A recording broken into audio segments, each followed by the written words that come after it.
პროექტი ახალგაზრდული მერია დაიწყო. მასში კონკურსის წესით შერჩეული 40 ახალგაზრდა მონაწილეობს. პირველი შეხვედრა ბათუმის მერიაში დღეს გაიმართა. ახალგაზრდება მერის და თვითმმართველობის სხვა წევრების პოსტები გადაინაწილეს. ბათუმის ახალგაზრდულ მერიას ერთი წლით გურამ ცინცაძე უხელმძღვანელებს. მეორე კურსის სტუდენტი პროექტის მონაწილეებმა ერთხმად აირჩიეს. არჩეულია ვიცე-მერიც და მოადგილეებიც. შემადგენლობის სრულად დაკომპლექტების შემდეგ ახალგაზრდა მერმა რამდენიმე წუთით გიორგი ერმაკოვის სავარძელიც მოირგო. დავალებას არ გავცემთ და რატომ? პირველ რიგში არ მინდა როგორც ახალგაზრდა მერმა ახალგაზრდას მიეცეთ დავალება. ეს ჩემი ინიციატივა არის ასეთი, რომ თვითონ მათ დამოუკიდებლად იმუშაონ, დამოუკიდებლად მოიფიქრონ და არ შეასრულონ დავალებები ზემოდან ქვემოთ.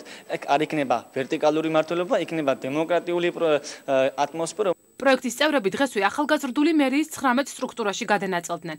ახალგაზრდული მერიის მონაწილეები თვეში ერთხელ შეხვედრებს გამართავენ. 4 თვეში ერთხელ კი ღია კარის დღე მოეწყობა. მოქალაქეების მიერ მიწოდებულ ინფორმაციას პროექტის მონაწილეები მუნიციპალიტეტის შესაბამის უწყებებს გააცნობენ.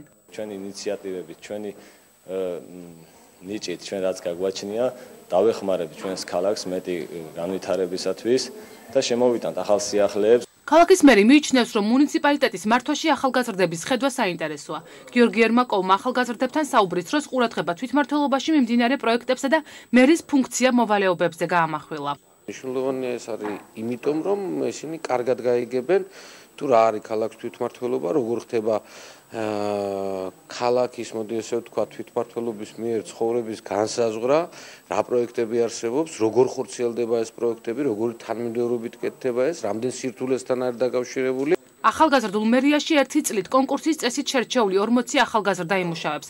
პროექტს ორგანიზაცია შეზღუდული შესაძლებლობების მქონე პირთა უფლებებისთვის ახორციელებს. ჩვენთვის მნიშვნელოვანია აღნიშნული პროექტები, რადგან ახალგაზრდებს სჭირდებათ განვითარება და გამოცდილება. სწორედ ამიტომ გადაწყვეტა ჩვენმა ორგანიზაციებს მსგავსი პროექტის განხორციელება. პროექტის მიზანი ახალგაზრდების სამოქალაქო აქტიურობის გაზრდა და ლიდერისათვის საჭირო უნარების გამომუშავებაა.